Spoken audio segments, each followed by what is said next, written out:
Sois béni et que son Saint-Nom soit glorifié ce matin. Nous sommes tellement bien ensemble, alléluia, dans la présence de Dieu. Dieu est celui qui parle à nos cœurs, qui nous fait du bien et que son nom soit béni.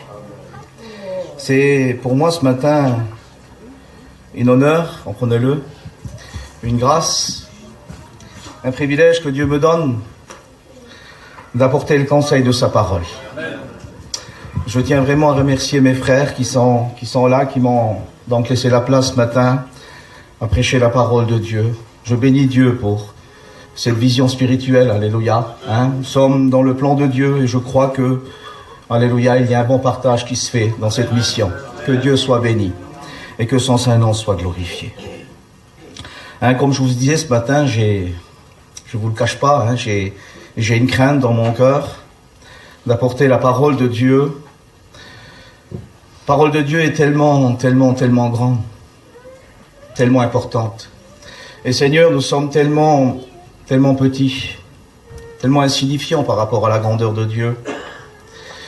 Mais la Bible dit que Dieu a choisi des hommes pour parler de sa part.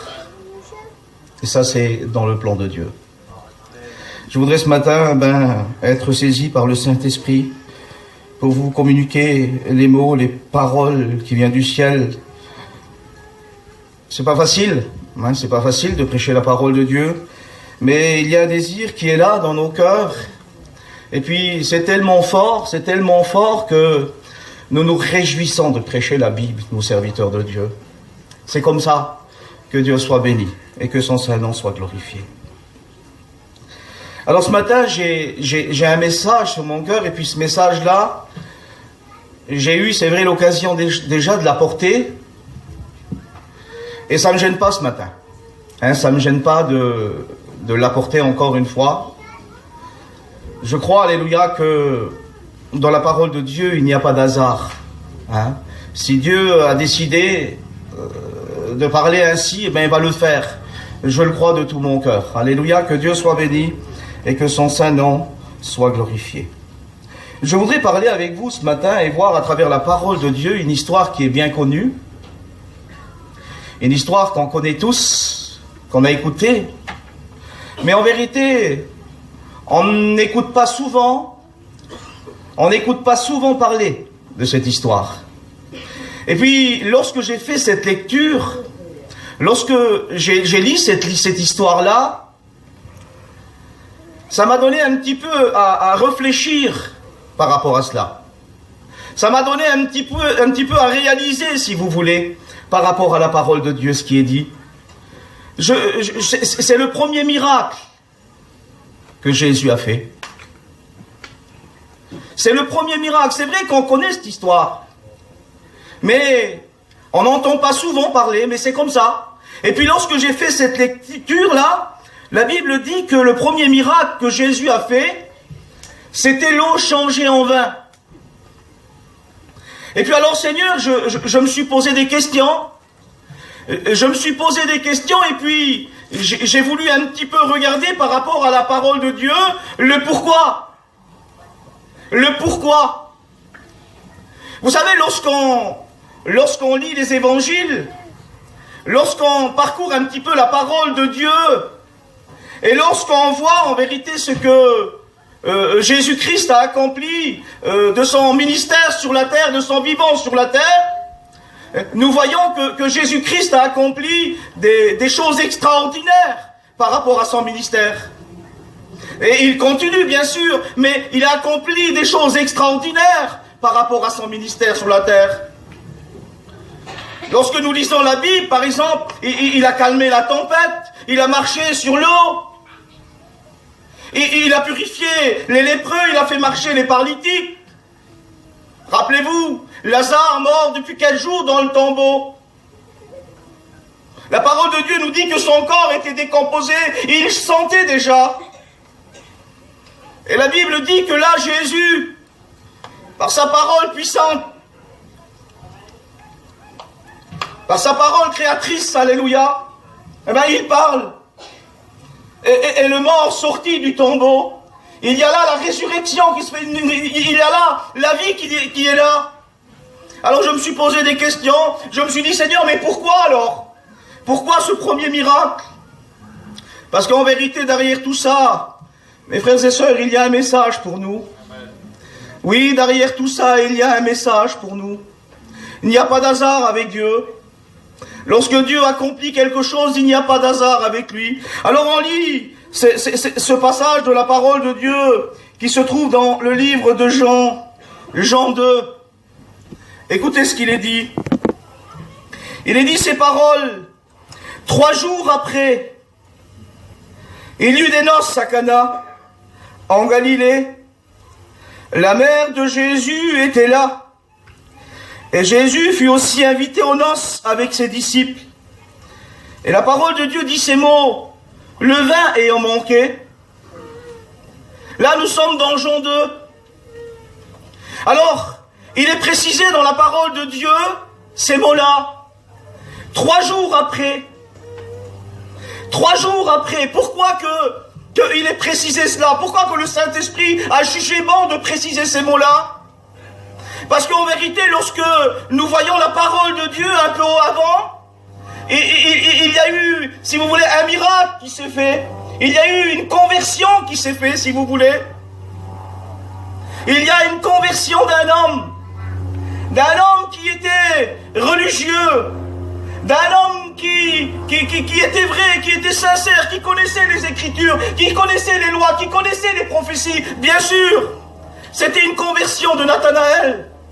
Nous sommes dans Jean 2. C'est pour cela que la Bible précise 3 jours après. Donc il y a eu quelque chose qui s'est fait avant. Alors je voudrais qu'on puisse voir ensemble, s'il vous plaît, pour que nous puissions bien comprendre par rapport à la parole de Dieu ce qui est dit. Je voudrais qu'on puisse voir ensemble Jean 1. Et on reviendra ensuite, alléluia, sur ce premier miracle dans Jean 2. Alors on lit ensemble Jean 1 pour que nous puissions bien comprendre, alléluia, que Dieu soit glorifié et que son saint nom soit béni. Il est dit ces paroles. Au commencement, dit la Bible, au commencement était la parole, et la parole était avec Dieu, et la parole était Dieu. Elle était au commencement avec Dieu. Tout ce qui a été fait, dit la parole, a été fait par elle. Et rien de ce qui a été fait n'a été fait sans elle. En elle était la vie, et la vie était la lumière de tous les hommes. Et il y a un verset qui est un peu plus loin qui dit ces paroles. Mais les hommes, dit la Bible, ont préféré les ténèbres à la lumière, mais à tous ceux qui l'ont reçu. Et ça c'est nous. Ça c'est nous, ça c'est vous, ça c'est moi, ça c'est l'Église de Dieu. À tous ceux qui l'ont reçu, à ceux qui croient en son nom, la parole de Dieu, elle a donné le pouvoir de devenir enfant de Dieu. Et ça, c'est un pouvoir qui vient de Dieu, un pouvoir qui vient du ciel. Lorsque nous nous sommes tournés vers lui, Dieu, dans sa grâce, il nous a donné cela. Et ce pouvoir, alléluia, nous l'avons reçu du ciel. À tous ceux qui l'ont reçu, à ceux qui croient en son nom, à la parole de Dieu, elle a donné le pouvoir de devenir enfant de Dieu. Et en continue la lecture.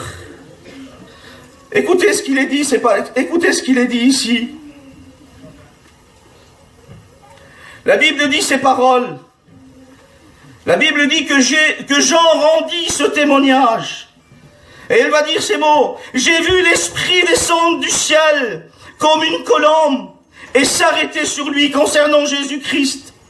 Je ne le connaissais pas, il dit. Mais celui qui m'a envoyé baptiser d'eau m'a dit, celui sur qui tu verras l'Esprit descendre et s'arrêter, c'est lui qui baptise du Saint-Esprit. Et j'ai vu, il dit, et j'ai rendu témoignage qu'il est véritablement le Fils de Dieu. Jean rendit ce témoignage. Pourquoi? Parce que lui aussi, un pouvoir lui a été donné de devenir enfant de Dieu. Jean était fait de la même nature que nous. Il était un homme de Dieu, il était un chrétien. Il a reçu, si vous voulez, le salut. Il a connu, alléluia, cela. Et puis il va dire, j'ai vu. Et j'ai rendu témoignage. Et j'aimerais te dire ça ce matin. Tu as reçu, alléluia, de Dieu.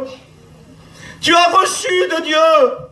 Et tu dois aussi apporter ce que tu as reçu de Dieu. Parce que nous ne sommes pas n'importe qui. Nous sommes, alléluia, de ceux qui ont été nés de nouveau. La parole de Dieu nous a éclairés. Christ s'est révélé dans nos cœurs.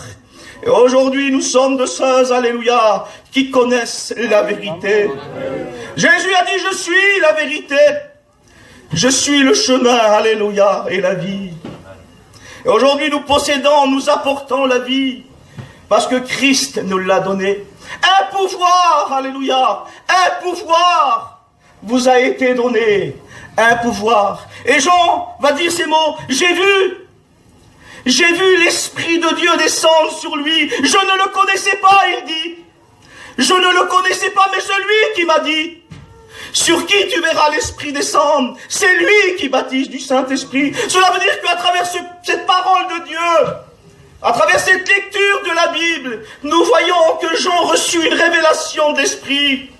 Nous voyons que Jean reçut une révélation de Dieu concernant le Fils de Dieu, concernant Jésus-Christ. Il ne le connaissait pas, dit la parole de Dieu, mais lorsque le Saint-Esprit l'a éclairé, alors il a compris que c'était lui le Messie.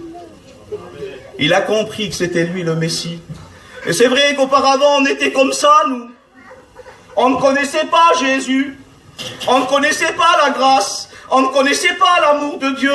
On ne connaissait pas ce que Jésus pouvait apporter dans un cœur. Mais lorsqu'il s'est révélé dans nos cœurs, lorsque le Saint-Esprit nous a apportés vers lui, et lorsque nous avons délaissé, abandonné notre vie, nous avons compris qu'il est le Messie. Nous avons compris qu'il est le Messie. Eh bien, c'est ce qui s'est passé pour Jean. J'ai vu et j'ai rendu témoignage qu'il est véritablement le Christ, le Fils du Dieu vivant. Que son nom soit béni et que son saint nom soit glorifié. Cela nous parle. Cela, à travers la parole de Dieu, nous voyons que nous sommes des témoins de Dieu. Et nous devons apporter, nous devons témoigner, nous devons dire ce que Jésus a apporté dans notre cœur. C'est ce que le Seigneur attend de chacun d'entre nous. Que son nom soit béni et que son saint nom soit glorifié. Écoutez ce qui nous est dit un petit peu plus bas, au verset 35 de Jean 1. Écoutez ce qu'il est dit. Le lendemain, dit la Bible, Jean était encore là avec 2 de ses disciples. Ayant regardé Jésus qui passait, il dit ces paroles. Il dit, voici l'agneau de Dieu. Les 2 disciples l'entendirent prononcer ces paroles. Ils suivirent Jésus. Jésus, se retournant, voyant qu'ils le suivaient, il leur dit, que cherchez-vous? Ils lui répondirent, Rabbi, ce qui signifie maître, où demeures-tu? Venez, leur dit-il. Et ils virent où il demeurait. Vous avez fait attention par rapport à la parole de Dieu, par rapport à la lecture de la Bible. Il est dit dans la parole que le lendemain, Jean était encore là. Jean était encore là, et lorsque là, il voit Jésus de loin, lorsque là, il voit Jésus de loin, il dit ces paroles. Il dit, voici l'agneau de Dieu. C'est lui. Il avait là 2 disciples, Jean. Ses disciples étaient là avec lui. Ils écoutaient Jean, il n'y avait pas de problème. Mais lorsque Jean témoigne de Jésus, la parole de Dieu nous dit que les 2 disciples qui étaient là vont quitter Jean pour suivre Jésus. Et ça, c'est important. Ça, c'est important. Vous savez, nous ne sommes pas là, je le dis, nous ne sommes pas là à suivre un homme. Nous ne sommes pas là à suivre un mouvement, une religion, non. Non, nous sommes appelés à suivre Jésus. Car c'est lui qui donne. C'est lui qui apporte. C'est lui qui relève. C'est lui qui bénit. C'est lui qui délivre. C'est lui qui guérit. C'est lui, lorsque nous sommes attristés, il vient avec son esprit nous relever. C'est lui qu'il faut suivre. C'est Jésus qu'il faut suivre. Gloire à Dieu, et je bénis Dieu parce qu'il faut honorer les serviteurs de Dieu, les hommes de Dieu. Mais c'est Jésus qui apporte. Ce n'est pas un homme qui apporte. Et Jean l'a compris. Jean l'a compris, alléluia. Il a dit, voici l'agneau de Dieu. Voici l'agneau de Dieu. Allez après lui. C'est lui qu'il faut suivre. Suivez-le. Vous allez voir avec lui, vous allez recevoir. Avec lui, eh bien, vous verrez des choses glorieuses. Avec lui, vous verrez des résurrections. Avec lui, vous verrez des guérisons. Avec lui, vous verrez des délivrances. C'est lui. C'est lui. C'est lui. Nous nous y trompons pas, mes frères. Nous nous y trompons pas, au nom de Jésus. C'est Jésus qu'il faut suivre. Que son saint nom soit béni. Alors la Bible dit que là, ils vont arriver. Et lorsque là, ils vont arriver vers Jésus, ils vont demeurer avec lui. Ils demeurent avec Jésus, alors ils ont vu un petit peu Jésus faire, quelle beauté. Comment que Jésus parlait, de la façon qu'il parlait, les mots qu'il disait, qui étaient des mots, alléluia, pleins de charme. Des mots extraordinaires qui sortaient de sa bouche, quelle beauté, d'entendre Jésus. Ils ont eu le privilège d'entendre Jésus parler de son vivant, quelle beauté sur la terre. Quelle beauté d'entendre Jésus parler. Lorsque Jésus nous parle, on est tellement bien. Lorsque nous sommes dans sa présence, on est tellement bien. Lorsque nous écoutons sa voix nous parler, on est tellement bien. Que Dieu soit béni et que son saint nom soit glorifié. Alors ils demeurèrent, ils restèrent avec lui, dit la parole de Dieu. Et lorsque nous lisons un petit peu plus loin, au verset 45 de Jean 1, il est dit ces paroles. Philippe avait rencontré aussi Jésus, c'est devenu un disciple de Jésus. La parole de Dieu dit ces mots.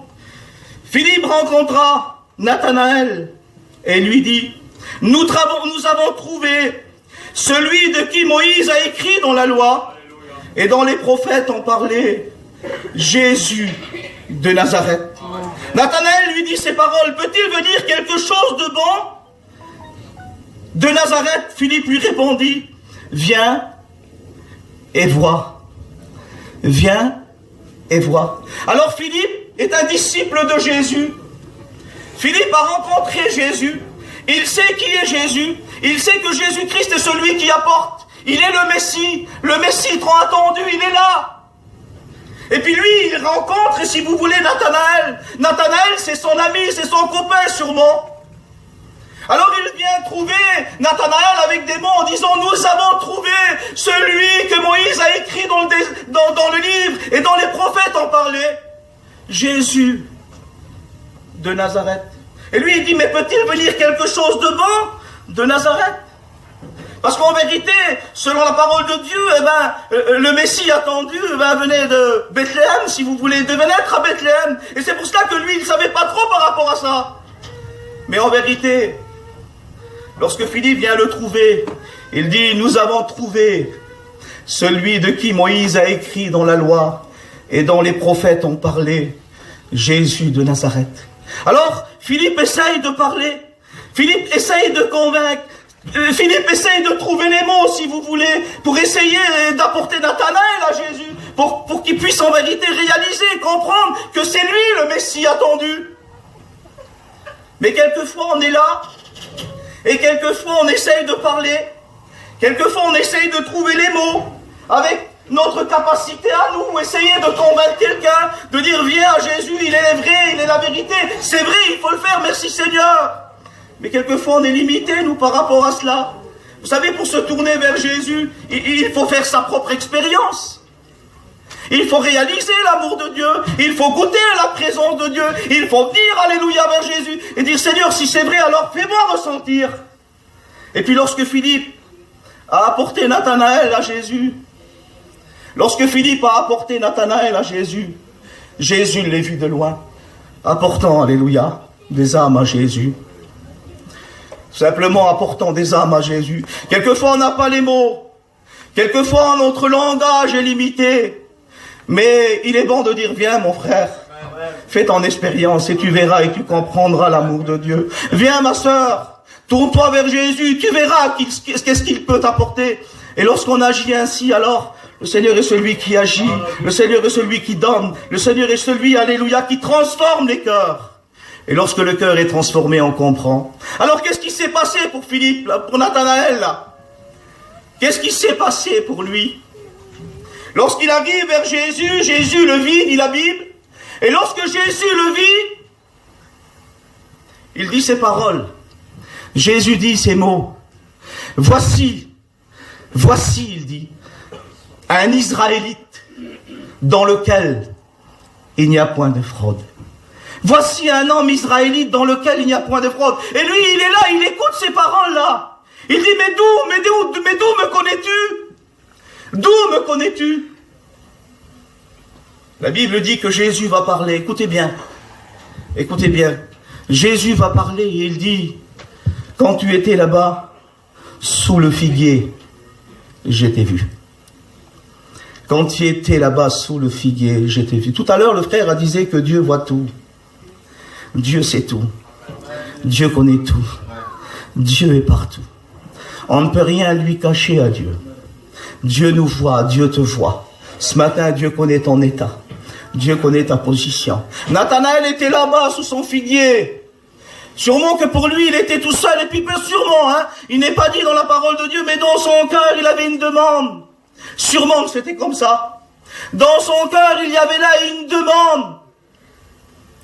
La demande, je ne sais pas. Mais pour moi, il avait une demande. Parce qu'en vérité, il connaissait les prophéties. Il connaissait la parole. Il connaissait les prophéties concernant le Fils de Dieu, concernant Jésus. Et sûrement qu'il a dû demander quelque chose à Dieu. Et lorsque Jésus lui a parlé, il a dit, je t'ai vu. Je t'ai vu. Et sûrement qu'il attendait un mot. Il attendait un mot et Jésus lui a donné le mot. Jésus lui a donné le mot. J'aimerais te dire ce matin que Dieu te voit et peut-être que tu attends un mot de Dieu. Et je le crois ce matin qu'à travers la parole de Dieu, il y a un mot pour toi. Il y a un mot pour ton cœur, il y a un mot pour ta vie, il y a un mot pour ton besoin. Il y a un mot pour ta demande. Ce matin, je le crois de tout mon cœur. Et lorsque là, Jésus va dire cela, il va dire, tu es le Christ. Il reconnaît. Tu es le Christ. Tu es le Fils du Dieu vivant. Tu es le Christ. Tu es le Fils du Dieu vivant. Et pour nous aujourd'hui, alléluia, il est le Christ. Il est le Fils du Dieu vivant. Parce qu'un jour nous nous sommes tournés vers lui. Parce qu'un jour nous l'avons reçu. Parce qu'un jour nous l'avons accepté. Que son saint nom soit béni. Et que son saint nom soit glorifié. Voilà. Donc Jean 1. Voilà une conversion qui s'est faite. Et voilà la conversion d'un homme. D'un homme qui était religieux, d'un homme qui connaissait la loi, d'un homme qui connaissait, si vous voulez, les Écritures, mais d'un homme qui avait besoin d'être éclairé, parce que il n'avait pas encore la grâce, il ne connaissait pas encore Jésus. On peut connaître, on peut être instruit, on peut connaître plein de choses, on peut réciter les histoires de la Bible, mais il nous faut connaître Jésus. Il nous faut connaître Jésus. C'est lui qui sauve, alléluia. Que son saint nom soit béni. Et que son saint nom soit glorifié. Alors on revient, s'il vous plaît, dans Jean 2. Écoutez ce qu'il est dit. 3 jours après, il y eut des noces à Cana en Galilée. La mère de Jésus était là. Et Jésus fut aussi invité aux noces avec ses disciples. Le vin ayant manqué. Là, nous voyons en vérité que c'est quelque chose de nouveau qui se fait. Écoutez bien, c'est quelque chose de nouveau qui se fait. Il y a là un mariage. Les noces, c'est le mariage. C'est un mariage. Comme je vous ai dit tout à l'heure, il n'y a pas d'hasard et on reviendra. Il y a là un mariage, c'est quelque chose de nouveau. Donc il y a toute une préparation, si vous voulez, qui se fait. Il y a toute une préparation qui se fait. Il y a un mariage. Mais la Bible dit ces mots, écoutez. Et ça, c'est important. Ça, c'est important car la parole de Dieu nous dit que les mariés qui étaient là n'ont pas oublié d'inviter Jésus. Je le redis. Les mariés qui étaient là n'ont pas oublié d'inviter Jésus. Vous savez, dans un mariage, il y a la famille qui est là. Il y a les parents qui sont là. Et il y a les cousins, les cousines qui sont invités. Et puis plein de monde qu'on connaît.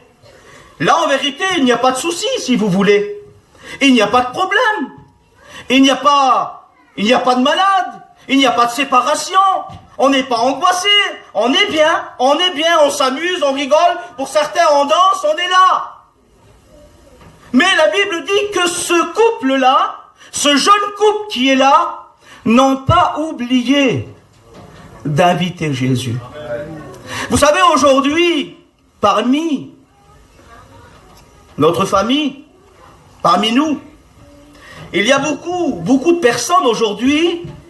Pourquoi? Parce qu'ils ont bien réussi leur vie, parce que le commerce va bien, la santé est là, nos enfants ça va, les foyers ça va. On a tendance un petit peu à s'éloigner. On a tendance un petit peu aussi à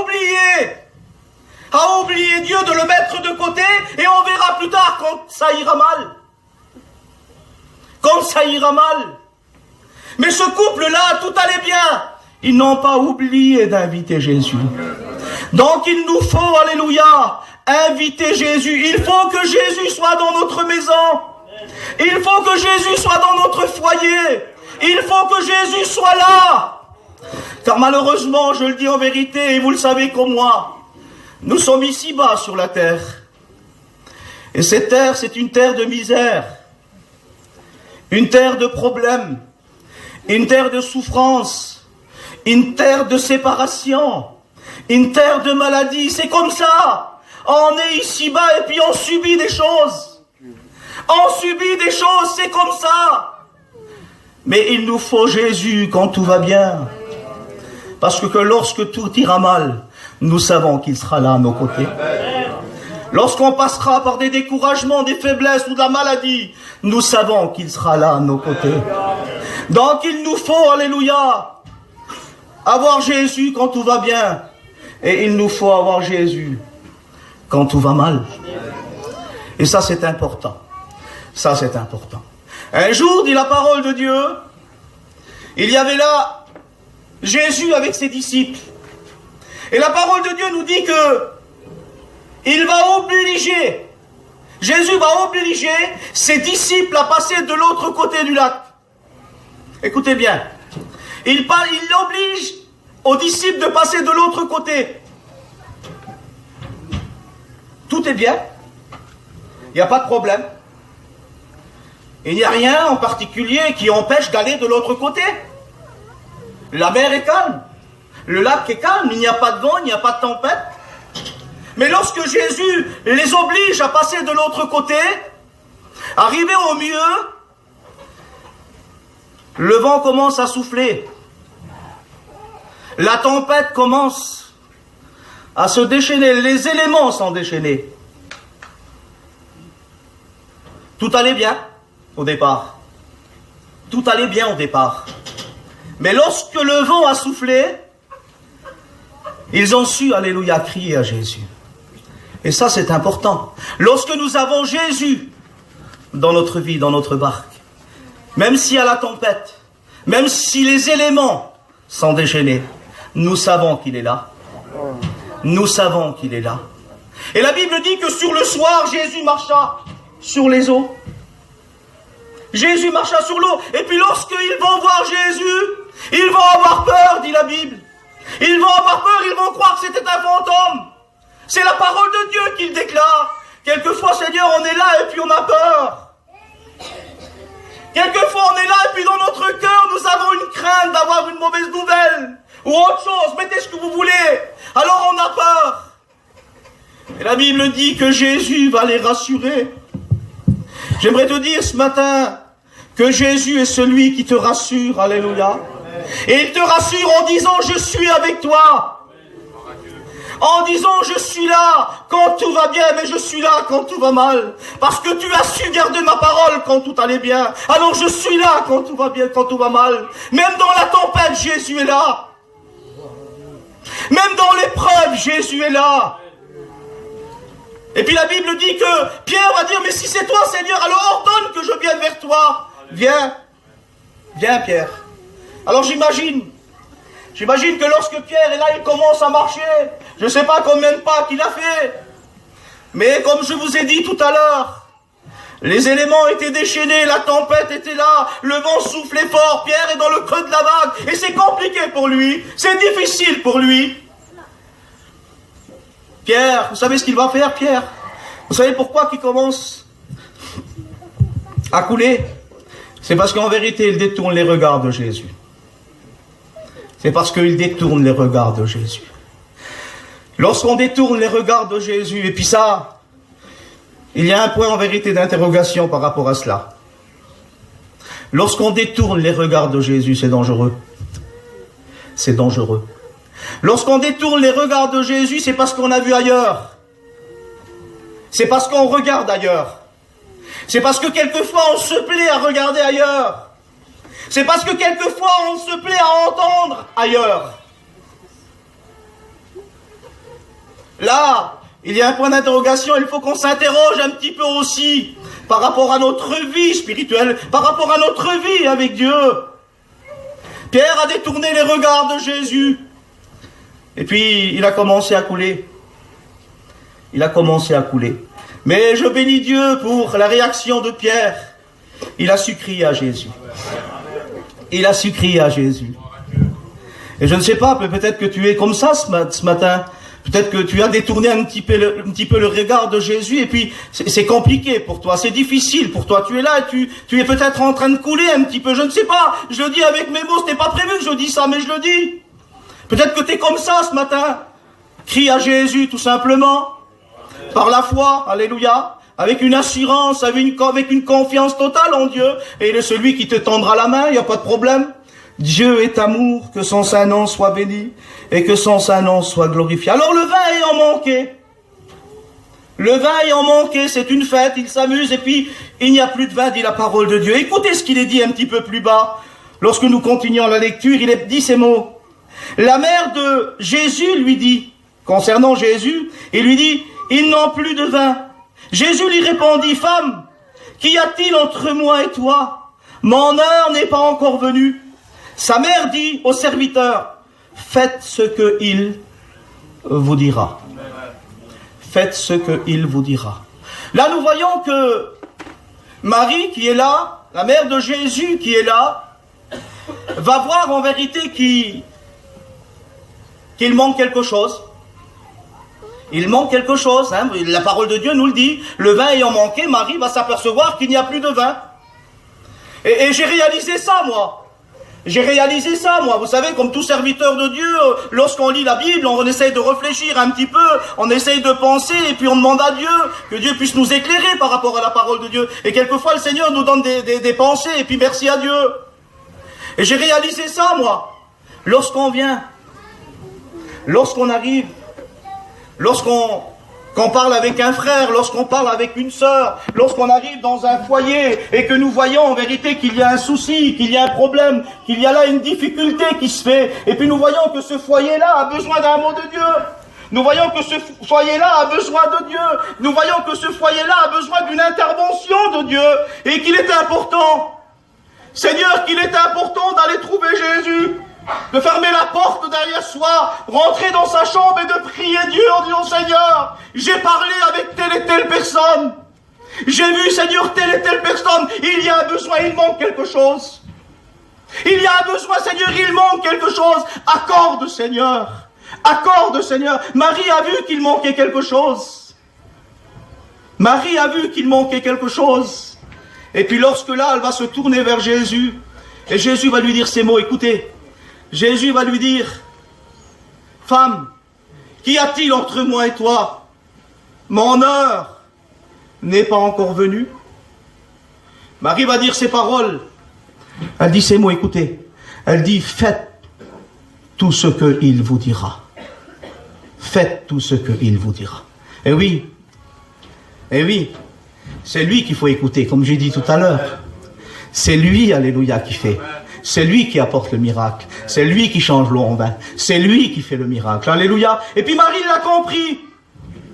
Elle l'a compris, elle va dire, faites tout ce qu'il vous dira pas. Alors la parole de Dieu dit ces mots, écoutez bien. Écoutez, puis je vais m'arrêter. Écoutez bien ce qu'il est dit. La parole de Dieu dit que lorsque Marie va dire ces paroles, la Bible dit que là, il y avait 6 vases, 6 jarres de pierre, qui étaient destinés aux purifications des Juifs, dit la parole de Dieu. Qui étaient destinés aux purifications des Juifs. Et la Bible dit que Jésus va parler et il va dire ces mots. Il va dire, remplissez ces jarres, remplissez ces vases, mais jusqu'à rebord. Ça veut dire que lorsque ils sont remplis, il n'y a plus rien qui peut rentrer ensuite. Puisque les vases sont remplis, les vases sont débordants. Et la Bible précise bien, mes frères, c'est pour ça que je vous ai dit tout à l'heure, il n'y a pas d'hasard avec Dieu. Pourquoi que la Bible précise que là, il y avait 6 vases? Pourquoi que la Bible précise que là, il y avait 6 jarres? Pourquoi? Il y a un pourquoi en vérité. Il y a un pourquoi en vérité. Vous savez pourquoi? Parce qu'en vérité, le chiffre dans la parole de Dieu nous parle aussi. Les chiffres dans la parole de Dieu nous parlent aussi. Il y avait là 6 vases. Le chiffre 6, c'est le chiffre de l'homme, si vous voulez. Rappelez-vous la création de Dieu. Lorsque Dieu a créé, la Bible nous dit que le 6e jour, Dieu a créé l'homme. Et le 7e jour, le chiffre 7, c'est le chiffre parfait. C'est le chiffre de Dieu. Le 7e jour, Dieu se reposa de toute son œuvre, de toute sa création. Cela veut dire que là, il y a le chiffre de l'homme. Et lorsque les vases, si vous voulez, lorsque notre vase, nos cœurs, lorsque notre vie est débordant, alléluia, de la parole, car la parole de Dieu est symbole aussi de l'eau, puisque Jésus va dire remplissez ces vases. Cela veut dire que notre vie, nos vases, il faut qu'ils soient débordants de la parole. Et lorsque nos vases sont débordés de la parole, alors ils sont remplis de la parole. Il n'y a plus rien d'autre qui peut rentrer. Il faut que ta vie soit débordée de la parole de Dieu. Il faut que ton vase soit rempli ce matin, alléluia.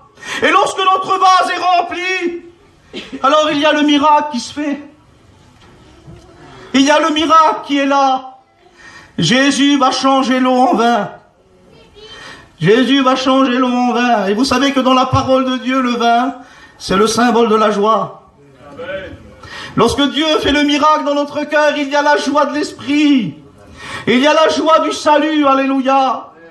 Et on peut en chanter, on peut témoigner, on peut dire ce que nous avons reçu, alléluia, du Très-Haut. Jésus-Christ nous a comblés. Alors il y a là, si vous voulez, un message pour nous. Comprenez-le que le premier miracle que Jésus a fait, c'était d'un mariage. Et il y a encore un mot pour nous là, concernant l'église de Dieu. Aujourd'hui, nous sommes aujourd'hui, nous sommes la fiancée. Et bientôt, très bientôt, nous serons l'épouse. Un mariage, c'est ça, alléluia. Aujourd'hui, très bientôt, nous serons l'épouse et nous partirons, dit la Bible, à la rencontre du Seigneur. Un signal donné à la voix d'un archange. Les morts en Christ ressusciteront et nous, les vivants, nous partirons à la rencontre du Seigneur dans les airs. Que Dieu soit béni.